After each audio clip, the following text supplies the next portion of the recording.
Hindi lang si OWA Administrator Arnel Ignacio ang sinibak sa pwesto, kundi pati ang Deputy Administrator ng ahensya.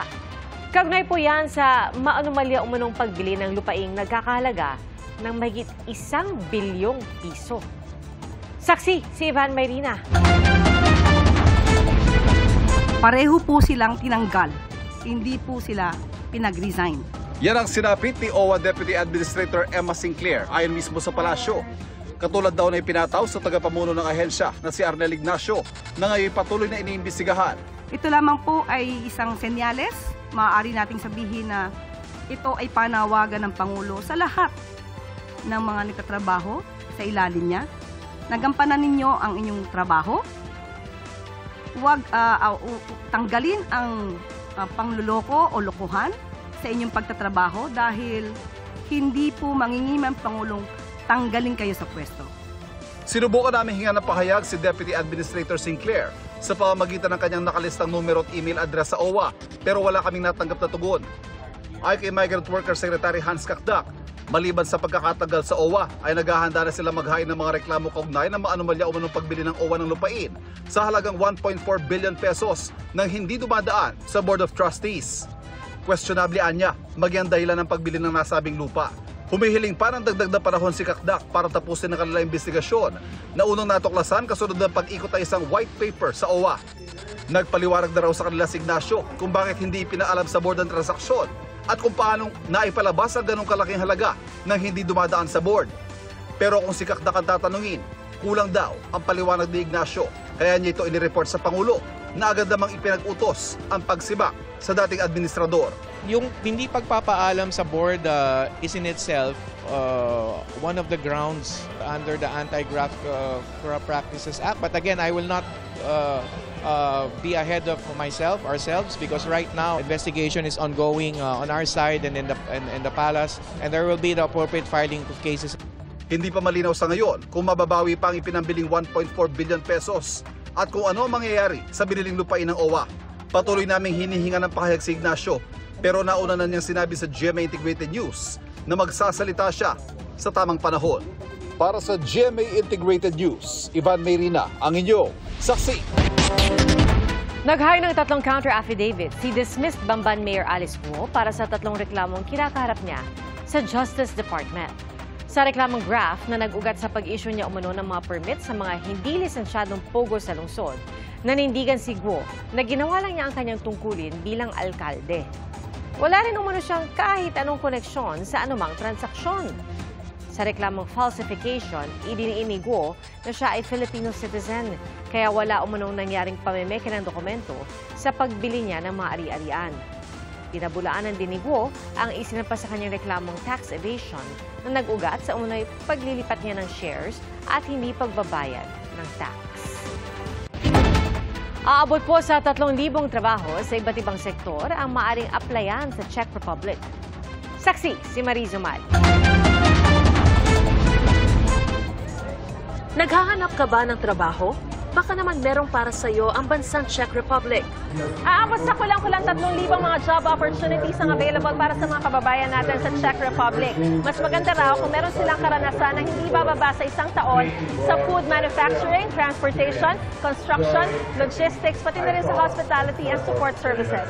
The ideal quota to start with is a little over 10,000 positions per year. The Czechs very quickly realized how skilled the Filipinos are. They speak English, so there is no communication barrier.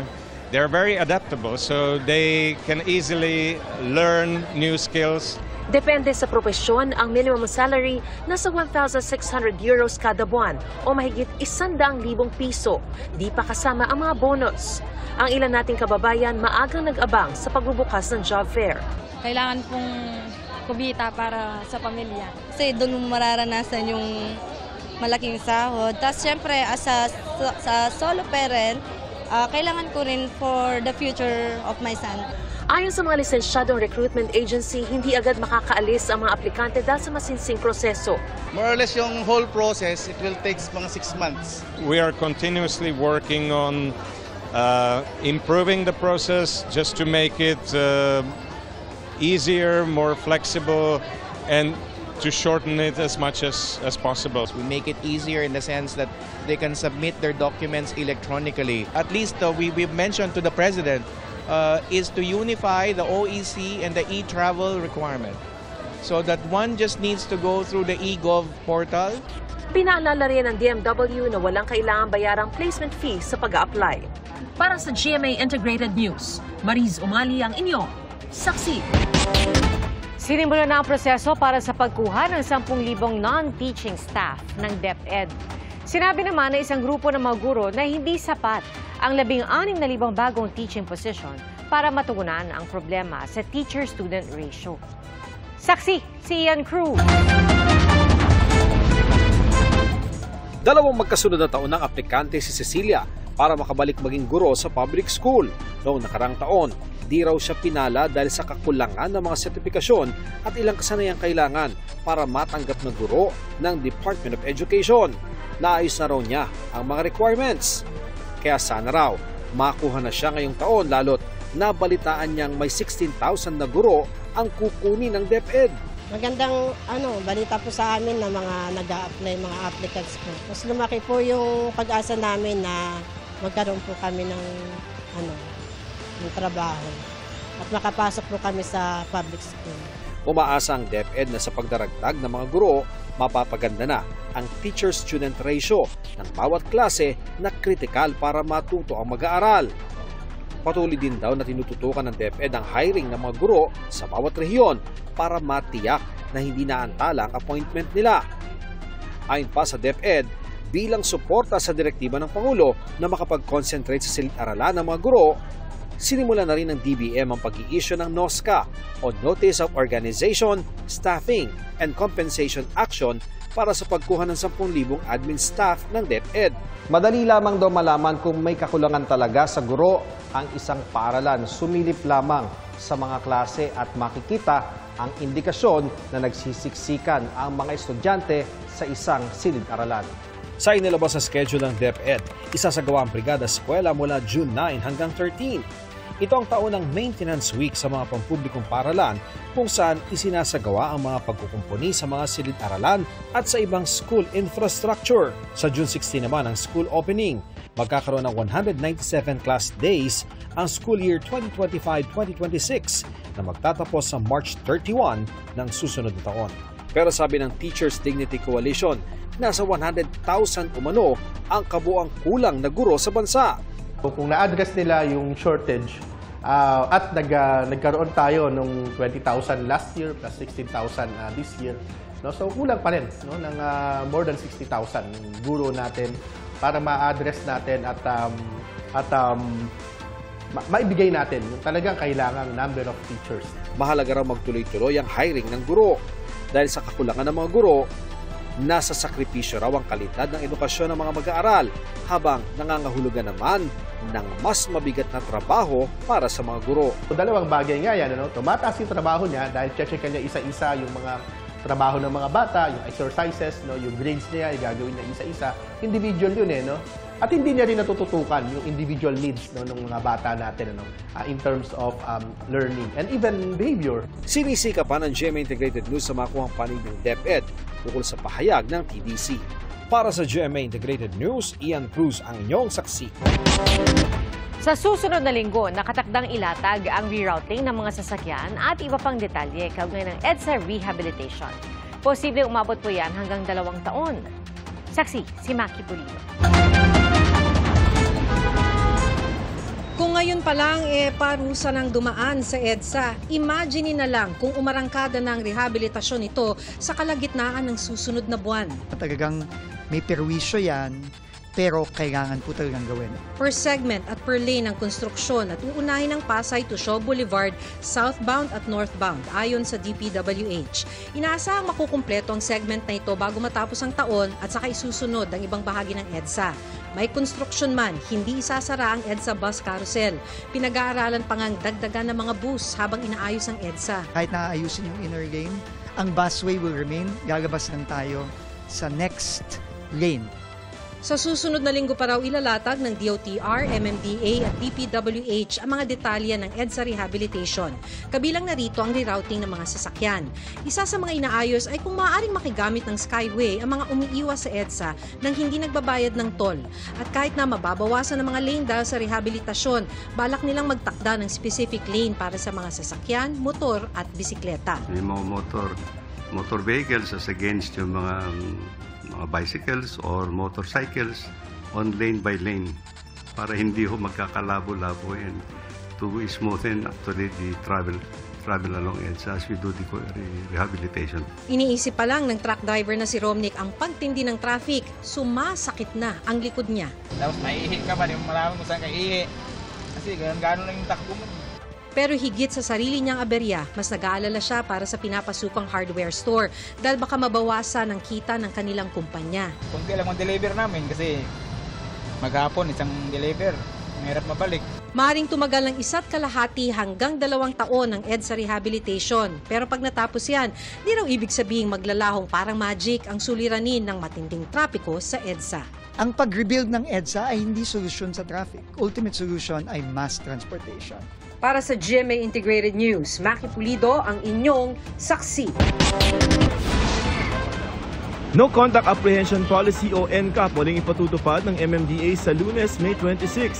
Sakop nito ang Commonwealth Avenue, EDSA, C5, Ortigas Avenue, Ross Boulevard at mga mabuhay lane.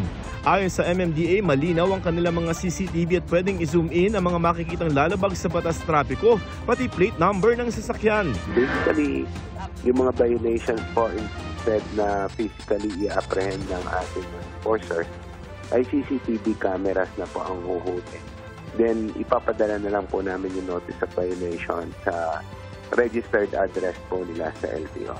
500 hanggang 3,000 piso ang multa para sa first offense ng 20 pinakakaraniwang traffic violation na huhulihin sa ilalim ng NCAP.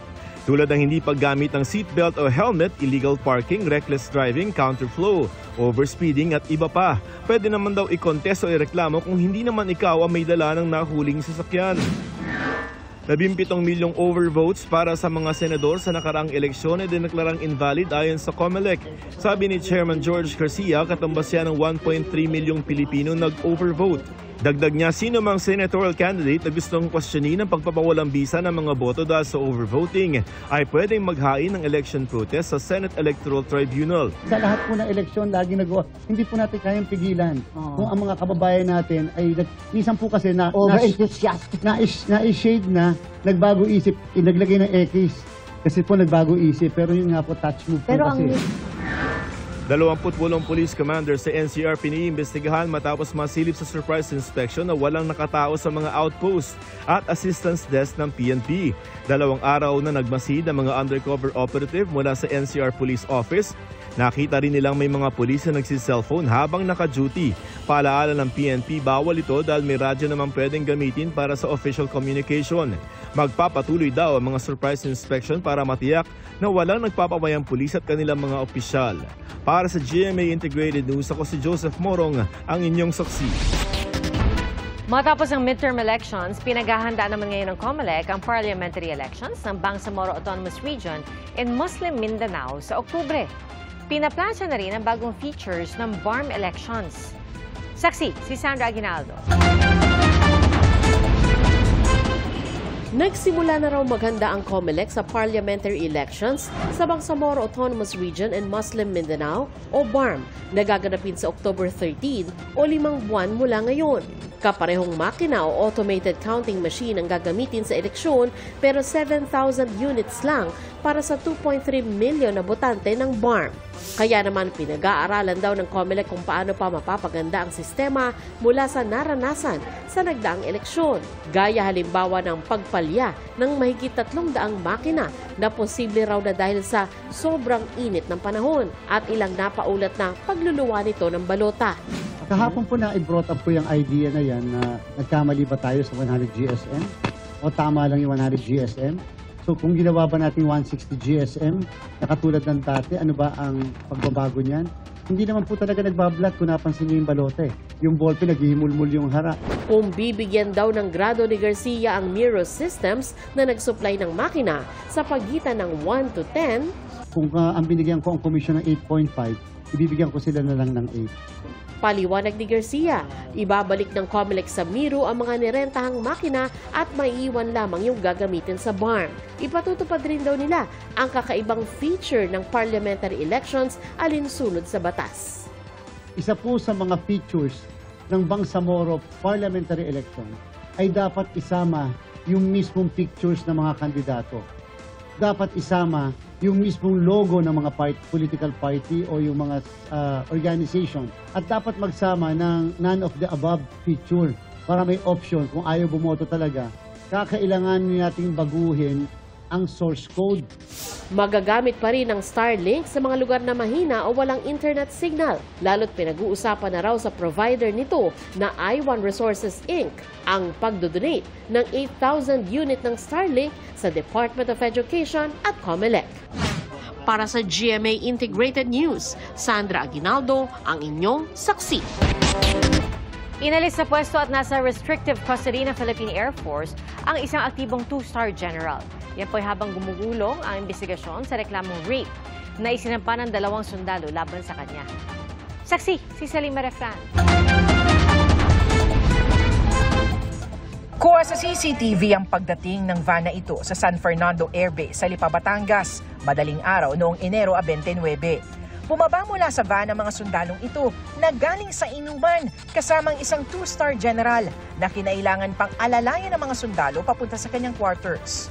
Sunod na nakita sa CCTV, makalipas ang ilang oras, ang 2 lalaking sundalong ito na nanggaling sa quarters ng general. Nag-iiyakan ng 2, kaya tinanong ng kanilang lieutenant kung anong nangyari. Dito na isinumbong ng 2 sundalo, pinagsamantalahan umano sila ng naturang general. Naghain na ng reklamong rape through sexual assault at attempted rape through sexual assault ang 2 sundalo laban sa general na sa kanilang hiling ay hindi na muna namin papangalanan. Base sa kanilang salaysay, pinatunog daw sila sa kwarto ng general na nung una raw ay akala nila'y nagbibiro lang. Dito na raw nangyari ang umano'y pagsasamantala. Lingid sa kaalaman ng general, kumuha ng video at audio ang isa sa mga sundalo na bahagi ngayon ng kanilang investigasyon. Yung pang-abuso, yung panghahalay, pwede siyang mangyari kahit kanino. Pwedeng mangyari sa babae, pwedeng mangyari sa lalaki, pwedeng mangyari kahit sa mga matitipunong sundalo. Ang naturang general, inalis na sa pwesto at nasa restrictive custody ng Philippine Air Force.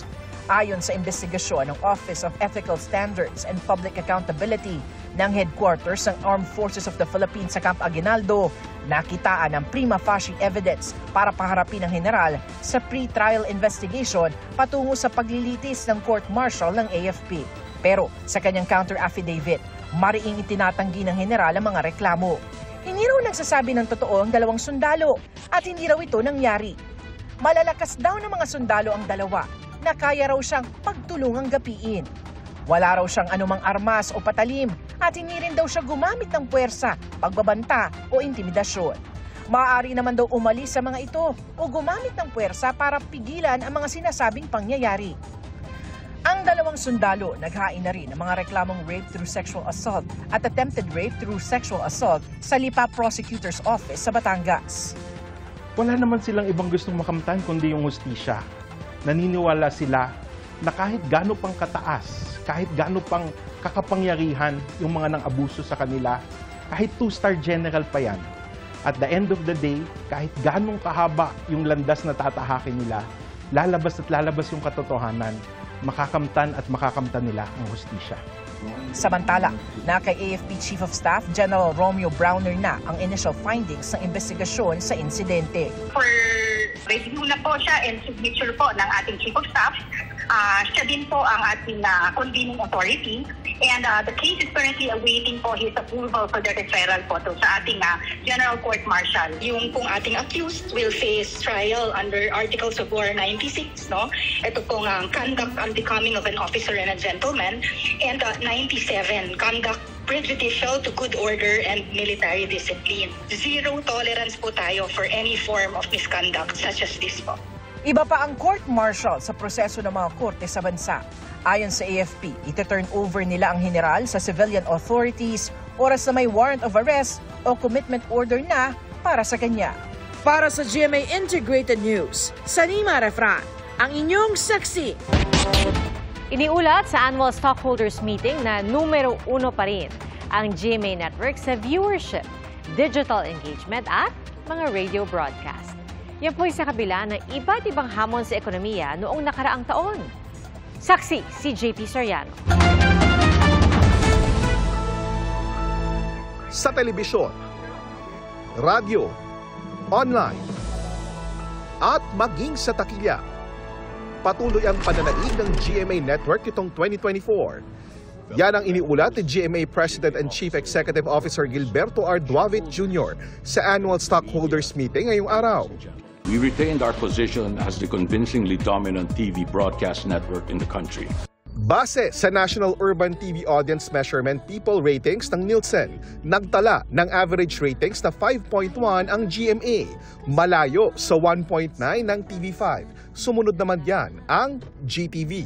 Nanguna rin ang GMA maging sa FENTAM o yung Philippine National TV Audience Measurement People Ratings ng Nielsen, na nagtala ng average ratings na 4.7. Mga programang kapuso rin ang nanguna sa ratings. At nananatili ring number 1 sa radyo sa Mega Manila ang Super Radio DZBB at Barangay LS. Nanguna rin ang ilan sa mga local radio stations ng GMA sa mga probinsya. Pati ang mga newscast ng GMA Regional TV nanguna sa ratings sa iba't ibang probinsya. Sa digital space, halos buong 2024, hawak ng GMA ang pagiging highest-ranking media company sa Southeast Asia sa Tubular Labs Leaderboard for Media and Entertainment Properties. Ayon din sa Tubular Labs, nagtala ang mga official accounts ng GMA ng 45.5 billion views sa Facebook, YouTube at TikTok. Tumaas naman ng 14% ang total subscribers, followers at users ng GMA sa lahat ng digital platforms. Habang hindi lang sa takilya humakot kundi sa mga parangal ang mga pelikulang ginawa ng GMA Pictures. Pero dahil sa iba't ibang hamon, bumaba ang consolidated revenues at net income ng GMA noong 2024. Para mapanatili ang pangunguna ng GMA, patuloy naman ang mga hakbang sa lalo pang pagpapalakas ng network. As we go forward, no effort is spared towards achieving our objective of value optimization in the broadcast and digital spaces, keeping a keen eye out to ensure our continued leadership and competitiveness in both. Ang GMA Network Annual Stockholders Meeting ay dinuluhan din ng Board of Directors ng GMA na sina GMA Chairman of the Board Attorney Felipe L. Gozon, Chairman of the Executive Committee Joel Jimenez, Executive Vice President Felipe S. Yalong, GMA Senior Vice President Attorney Annette Gozon Valdez, Judith Duavit Vasquez, Laura Westfall, at iba pang opisyal ng GMA Network. Para sa GMA Integrated News, ako po si JP Soriano, ang inyong saksi. Mga kapuso, maging una sa saksi. Mag-subscribe sa GMA Integrated News sa YouTube para sa iba't ibang balita.